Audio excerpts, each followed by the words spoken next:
बोलो लक्ष्मी नारायण भगवान की। श्री वृंदावन विहारी लाल की। श्री गिरिराज महाराज की। श्री हनुमान जी महाराज की। सब संतन की जय जय श्री राधे। श्रीमते रामानुजाय नमः। श्री जानकी कांत स्मरण।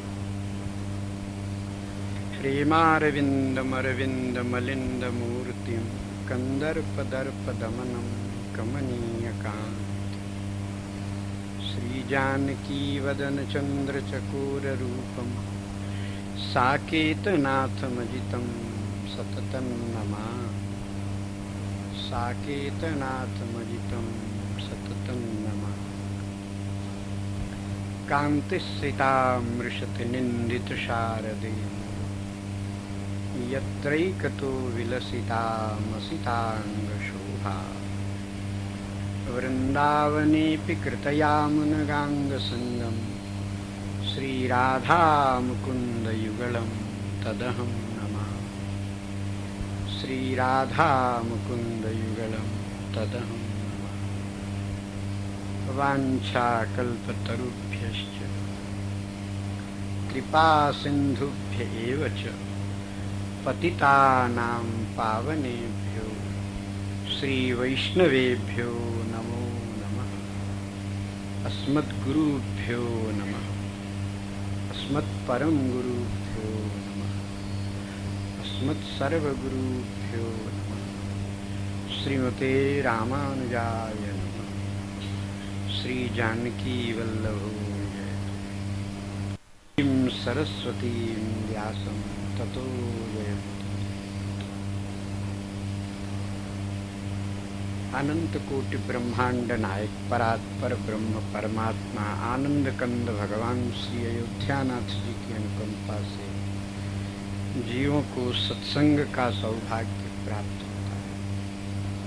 द्वापर के अंत का समय था। त्रिकालज्ञ ऋषियों ने कलिकाल का आगमन अवश्यम भावी जान लिया। तब घबरा कर सब लोग ब्रह्मा जी की शरण में गए।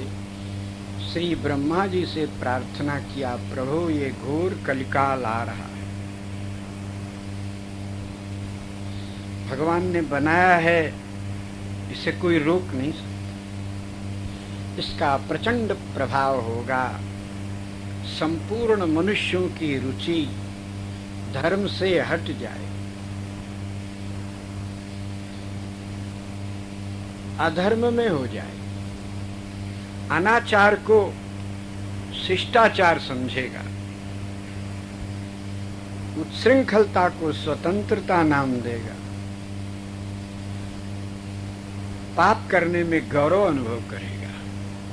प्रभु सत्पुरुषों के रहने योग्य ये कलिकाल नहीं है, इसको रोका नहीं जा सकता।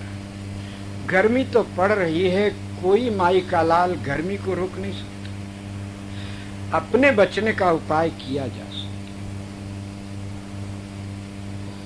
कलयुग तो भगवान का बनाया, इसको कोई कैसे रोकेगा। तो हम लोगों के बचने का कोई उपाय कि प्राणी जो कलयुग से बचना चाहें, कली दोषों से रहित होकर श्री श्याम प्रेम में जीवन व्यतीत करना चाहें, उनके लिए क्या उपाय है।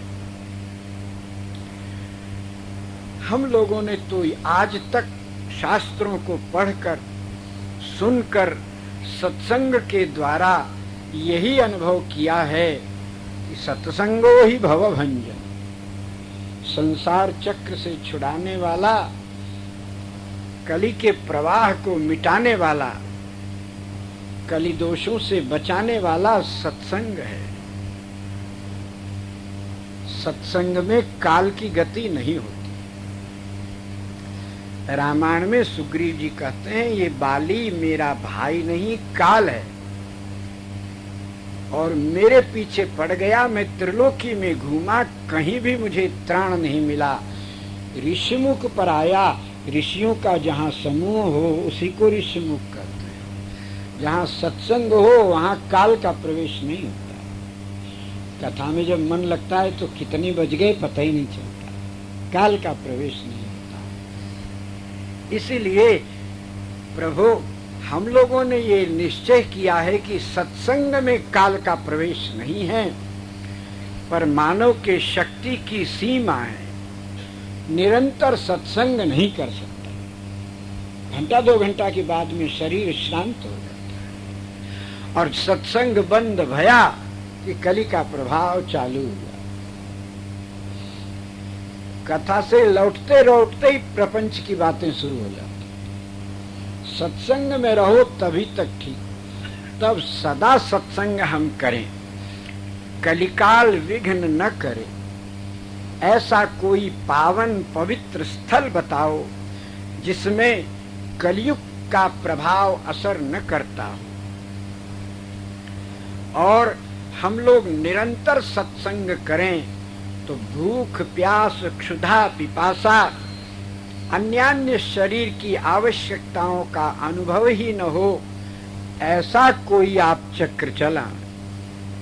काल चक्र को रोककर ब्रह्म चक्र प्रकट करें, जिससे सब ब्रह्म में मन लगाकर निरंतर सत्संग करते रहें। एक अनुग्रह और करें, ऐसे किसी वक्ता को आप भेजें जो सहस्त्रों वर्ष तक कथा सुनाते रहें और उनकी कथा समाप्त न हो। नहीं तो संसार में ऐसा कोई वक्ता नहीं है जिसकी कथा समाप्त नहीं होती है। 7 दिन 8 दिन 1 महीना, उसके बाद फिर कथा की पुनरावृत्ति भले ही करे। निरंतर नूतन कथाएं कहते चले जाएं, ऐसे वक्ता को आप भेजो।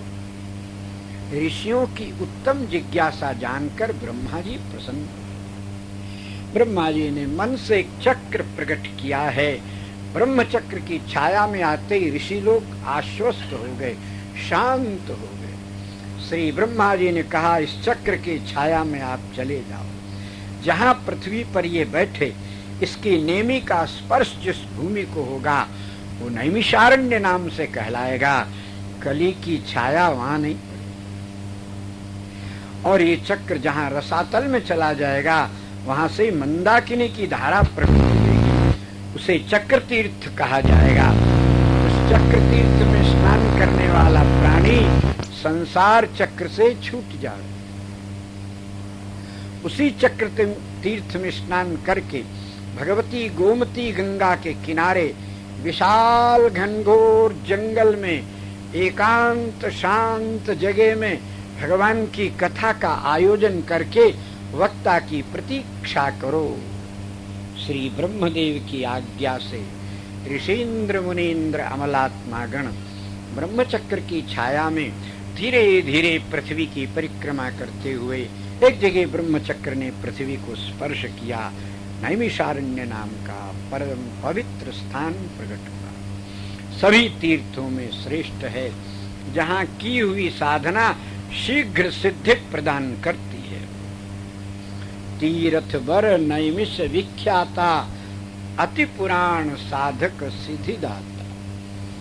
सतयुग में स्वयंभू और मनु शतरूपा ने इसी तीर्थ में तप करके भगवान को पुत्र रूप में प्राप्त किया। नैमिषारण्य का प्रागट्य हुआ है। ऋषियों ने गोमती गंगा जी का आवाहन किया है। ब्रह्मा जी के चक्र ने रसातल में जाकर पाताल गंगा भगवती अलकनंदा को ऊपर खींच लाया। वो ब्रह्म कुंड, वो चक्र तीर्थ, आज भी उसका जल गोल गोल घूमता ही रहता है तो कुआं सा,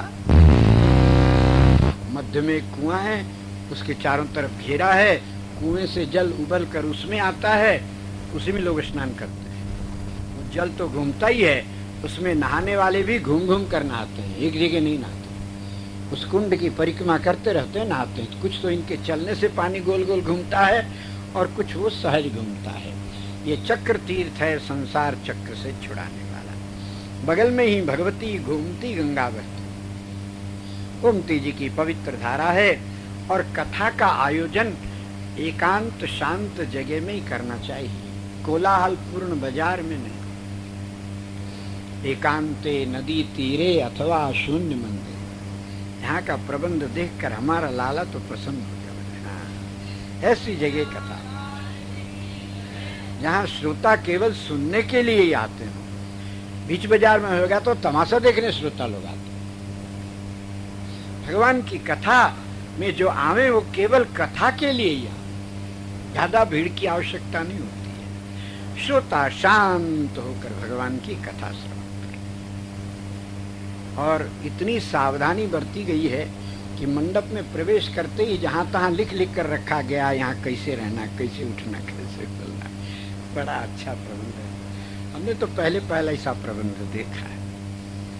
और वो बाजा लगाना, टीवी लगाना, ऐसे प्रबंध तो बहुत देखे, पर ऐसी सरलता, शांति और श्रोताओं को आते समय मार्ग में ही उपदेश मिल जावे, पढ़ पढ़ करके कैसे बैठना, कैसे सुनना। अति सुंदर शांत एकांत नैमिषारण्य में गंगा जी के किनारे श्री सूत जी महाराज की कथा होने वाली है। और गिरिराज जी की तरहटी में आप लोग कथा सुन रहे हैं। धन्य भाग है। गोवर्धनम गिरिवरम प्रणमामि नित्यम। संसार में जितने पर्वत हैं सब में गिरिराज गोवर्धन धन्य है। भगवान ने जिनको अपने मस्तक के ऊपर धारण किया, ऐसा बड़ा देवता दुनिया में कोई। श्री गिरिराज संपूर्ण मनोकामनाओं को पूर्ण करने वाले। सभी संप्रदाय के आचार्यों ने श्री गिरिराज की शरण ली। श्री गिरिराज सब प्रकार के मनोरथ पूर्ण करने वाले गुरु तत्व पर्वत बनकर विराज है। सभी इनका आश्रय ग्रहण करते हैं। गुरु तत्व अत्यंत दिव्य होता है। गुरु तत्व के अनुग्रह के बिना भगवान की प्राप्ति संभव नहीं। ऋषि लोग नैमिषारण्य में बैठ गए हैं, गुरु की प्रतीक्षा करते हैं, कोई उपदेश देने वाला आवे। भगवान भेजेंगे, हम चुनेंगे गुरु जी, तो हम कितने लायक हैं जो गुरु बनावेंगे। आप यदि इतने ही लायक होते तो गुरु की जरूरतें क्या होती है। बोले हम तो नालायक हैं। बोले तब आप जिसको बनाओगे वो कितना लायक होएगा। इसलिए मनुष्य गुरु नहीं बनाता, गुरु तो भगवान हैं, बनाकर भेजते हैं। आदि शेष भगवान के जो हैं यही गुरु तत्व हैं। ब्रह्म तत्व श्रीमन नारायण हैं और गुरु तत्व शेष है। शेष माने बचा हुआ। परमात्मा के बाद जो तत्व बचता है सर्वश्रेष्ठ, उसी को गुरु कहते हैं। श्रेष्ठ तत्व को गुरु क्यों कहा? गुरु का अर्थ होता है भारी। जीव होने पर भी परब्रह्म परमात्मा को अपने भक्ति और प्रेम के बल पर लघु बना दिया जिसने, उसको गुरु कहते हैं। आपकी गोदी में हाथी तो नहीं बैठेगा, जो बैठेगा आपसे हल्का होएगा वही गोद में बैठ सकता है। श्री नारायण जिसकी गोद में हैं, नारायण हल्के हैं कि नहीं? नहीं होते तो शेष की गोदी में रह पाते। शेष ने अपनी भक्ति से प्रभु को हल्का किया है। गुरु तत्व बताता है कि मेरे अंक में, मेरे हृदय में भगवान है, जिस पर मैं कृपा करूं उसकी गोद में लाला को दे सकता। गुरु के अनुग्रह के बिना भव सागर से ब्रह्मा और शंकर जी का कल्याण नहीं होता। मनुष्य की तो बात की। गुरु बिनु भव निधि तरे न कोई, जो विरंच शंकर सम होई। गुरु तत्व में क्या विशेषता है? बोले अरे विशेषता, गुरुर ब्रह्मा गुरुर विष्णु गुरुर्देवो महेश्वर गुरुर साक्षात परब्रह्म। ब्रह्मा विष्णु महेश ये तीनों ही ब्रह्म कहलाते हैं। अब साक्षात परब्रह्म क्या होता है? बोले ये तीनों अलग अलग रहते हैं तो तीनों ब्रह्म मिल कहलाते हैं, तीनों मिलकर एक होते हैं तो परब्रह्म कहलाते हैं। ब्रह्मा जी महाराज जगत की उत्पत्ति करते हैं, पर इनका काम कच्चा है। भगवान विष्णु पालन करते हैं, कच्चा काम है। भगवान शंकर संहार करते हैं, कच्चा काम है। कैसे? बोले ब्रह्मा जी जिसको बनावे वो नष्ट हो जाए तो काम कच्चा कि नहीं? ब्रह्मा जी बनाते हैं शरीरों को, संसार को, और ये नष्ट होता है तो कच्चा काम। भगवान विष्णु पालन करते हैं लक्ष्मीकांत, फिर भी लोगों को भूखे देखा जाता है, तो कच्चा काम नहीं है। भगवान शंकर संहार करते हैं और ये फिर पनप जाता है यथा पूर्वम कल्पयत, तो कच्चा काम भया कि नहीं भया। और गुरुदेव ज्ञान उत्पन्न करते हैं जो कभी नष्ट नहीं होता, सत्संग के द्वारा शंकाओं का समाधान करके अज्ञान को उत्पन्न होने नहीं देते, ज्ञान का संरक्षण करते हैं। विष्णु भगवान से अच्छा और सच्चा काम करते हैं। और रुद्र संहार करते हैं, संसार बन जाता है। गुरुदेव जिस अज्ञान का और पाप का संहार करते हैं फिर नहीं पनप पाता है। और तीनों काम अकेले करते हैं, इसलिए गुरु साक्षात परब्रह्म, ये गुरु तत्व। आयु में छोटा हो बड़ा हो इससे कोई अंतर नहीं पड़ता। शेष रामावतार में लक्ष्मण बनकर प्रकट भय हैं, राम जी के छोटे भाई, भगवान के छोटे भाई हैं। भगवान ब्रह्म हैं और ये उनके दास हैं, सेवक हैं, छोटे भ्राता हैं, पर तत्व में गुरु हैं। गुरु तत्व होने के कारण इनकी अवज्ञा करे तो परमात्मा और परमेश्वरी को भी विपत्ति में पड़ जाना पड़ता है।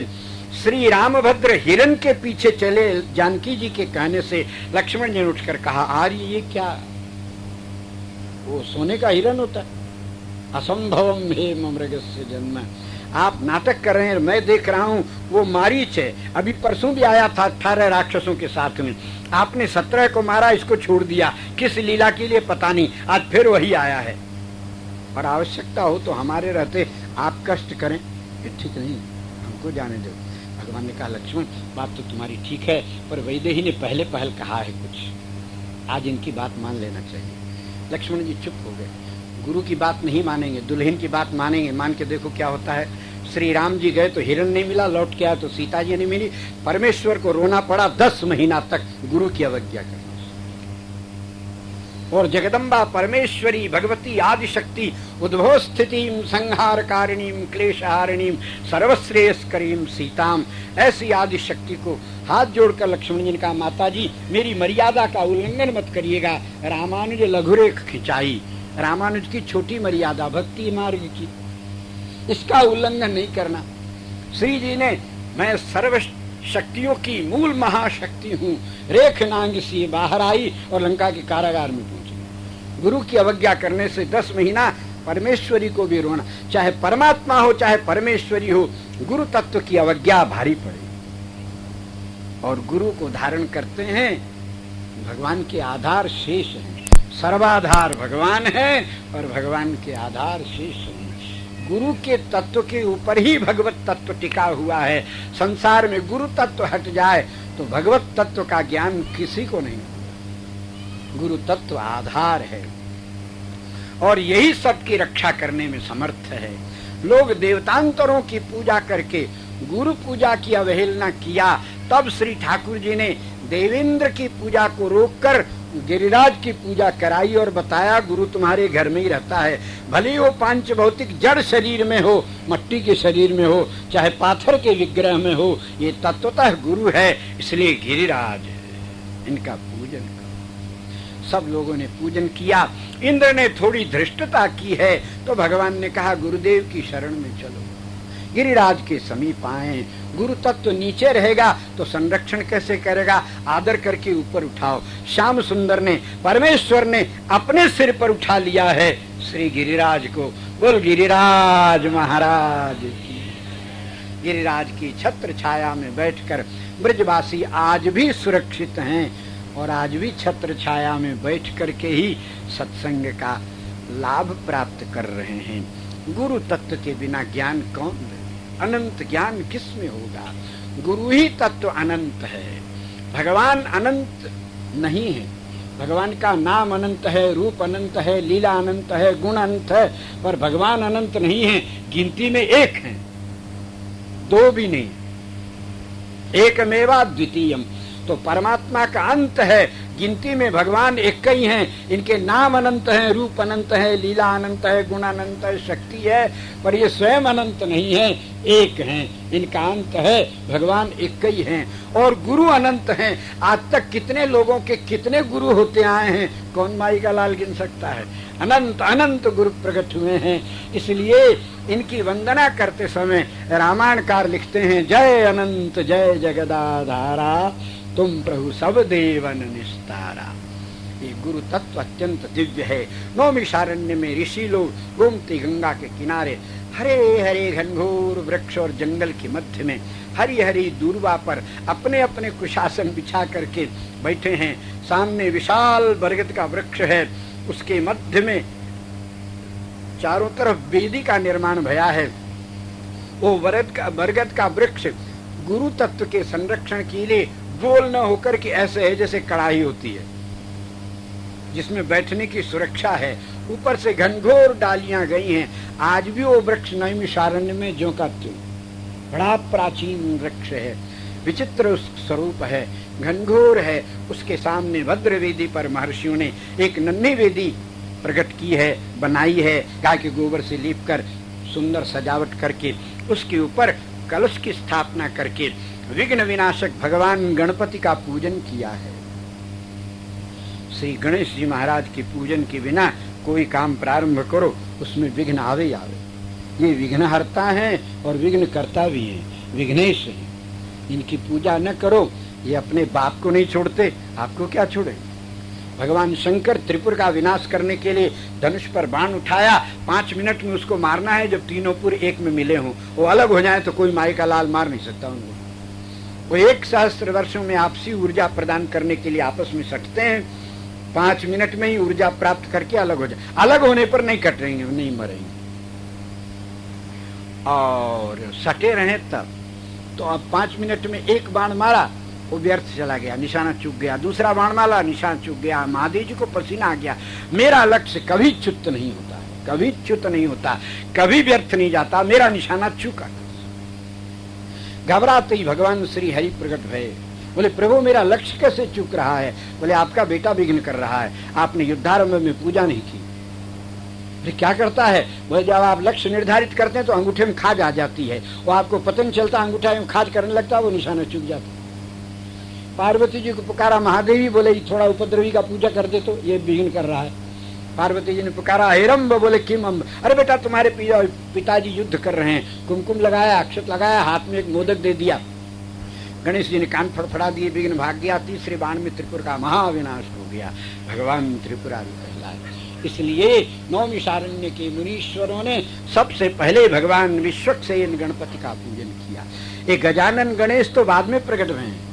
नित्य गणेश वैकुंठ के महागणाधिपति, वेदों में जिनका गणानांत्वा कहकर वर्णन है, वो भगवान विश्वक्सेन है। सूत्रवती कांत विघ्न विनाशक सनातन। श्री शिव पार्वती ने अपने ब्याह में जिस गणपति की पूजा की, ये भगवान विश्वक्सेन है। मुनि अनुशासन गणपति पूजे शंभु भवानी। बोले गणेश तो अभी पैदा नहीं भरे, पूजा किसकी कर रहे हैं। को सुनि संशय करे जने, सुर अनादि जिये जान। देवता अनादि हैं, भगवान विश्वक्सेन अनादि सनातन गणेश हैं। और फिर गजानन गणेश इन्हीं के अवतार हैं। यस्य दुर्यदवक्त्राद्याः पारिषद्याः परशतम विघ्नं निघ्नन्ति सततम विश्वक्सेनं तमाश्रये। नारद पांचरात्र में सर्वप्रथम विघ्न विनाशक सनातन नित्य वैकुंठ के महागणाधिपति भगवान विश्वक्सेन का पूजन करने का विधान है। फिर जब पार्वती नंदन गजानन गणेश हुए तो ये अधिकार इनको मिला और अब गजानन गणेश पूजाते। इस प्रकार मुनियों ने गणपति पूजन किया है। भद्र वेदी में पूजन की सामग्री रखकर अब बैठे सब भगवान नाम कीर्तन करते हुए गुरु की प्रतीक्षा करते हैं। कोई ऐसे गुरुदेव पधारे जो अनंत ज्ञान संपन्न हो, जिनका ज्ञान कभी खत्म ही नहीं होता। ऋषियों के हृदय की स्थिति आर्त भई है। तब एतस्मिन्नंतरे तत्र व्यास शिष्यो महामति। उसी समय वहां पर भगवान वेदव्यास जी के प्रधान शिष्य उग्रश्रवा रोमहर्षण सूत जी महाराज आते दिखाई दिए। ऋषि मुनि लोग उठकर खड़े हो गए। सूत जी को देखते ही पहचान गए कि अनंत ज्ञान का भंडार मूर्तिमान आ रहा है। सूत जी का सब लोगों ने अभिनंदन किया है। फिर ब्रह्मासन पर, ऊंचे आसन पर आग्रह करके बैठाया है। सूत जी महाराज ने नम्रता पूर्वक प्रार्थना की है, अति आग्रह मानकर ब्रह्मासन पर बैठे। श्री सूत जी महाराज का परिचय इस प्रकार। सूत शब्द का अर्थ होता है विलोम जाति में उत्पन्न होने वाला, अच्छी जात का नहीं। क्षत्रिय जिसका पिता हो, माँ ब्राह्मणी हो, शंकर ताते सूत कहलाता है। शंकर जाति है, मिलावट की जाति, वर्ण शंकर उत्तम नहीं है, विलोमज है, इसलिए सूत कहलाते हैं। उसका नाम सूत है। चार जाति भगवान की बनाई है, ब्राह्मण, क्षत्रिय, वैश्य, शूद्र। किस लिए बनाया? इसलिए कि किसी को पेट की चिंता न होवे, अपना अपना काम करे, जो जिस जाति में पैदा भया उसका वही काम। नौकरी की किसी को चिंता नहीं, नौकरी करना न पड़े, पेट की चिंता नहीं। तब सत्संग के लिए और अध्ययन के लिए पर्याप्त समय सभी प्राणियों को मिलता है। ब्राह्मण का बेटा पंडिताई करे, ज्यादा विद्वान हो गुरु आचार्य हो जावे, सामान्य हो तो गायत्री मंत्र का जप करे, और भी निरक्षर भट्टाचार्य हो तो मंत्र की माला फेर ले, दक्षिणा तो मिले जाएगी, ब्राह्मण का बेटा इसमें। पर नौकरी नहीं करे, दूसरा काम न करे। परधर्मो भयावह। क्षत्रिय हो, राजकुल में हो तो राजा हुए, और बाकी के हो तो सिपाही का काम करके देश की और प्रजा की रक्षा करे। और बनिया का बेटा हो तो व्यापार करे, और बनियों में भी अनेक अनेक जातियां हैं, जैसी जाति वैसा उसका व्यापार, वैसा उसका धंधा। शूद्रों की भी अनेक जातियां, जैसी जाति। कुमार का बेटा मिट्टी का ही काम करे, बहुत ज्यादा विद्वान पढ़ लिख कर हो गया हो तो भी काम तो मिट्टी का ही करे। तब ऐसी ऐसी मिट्टी की मूर्तियां बनावे कि 1-1 लाख में, 50-50 हजार में मूर्ति बिकती है। दक्षिण भारत में जाओ, गणेश की मूर्ति, कलकत्ता में जाओ, दुर्गा की मूर्तियां बनती हैं 50-50 हजार की, 1-1 लाख की मूर्ति। काम मिट्टी का ही है।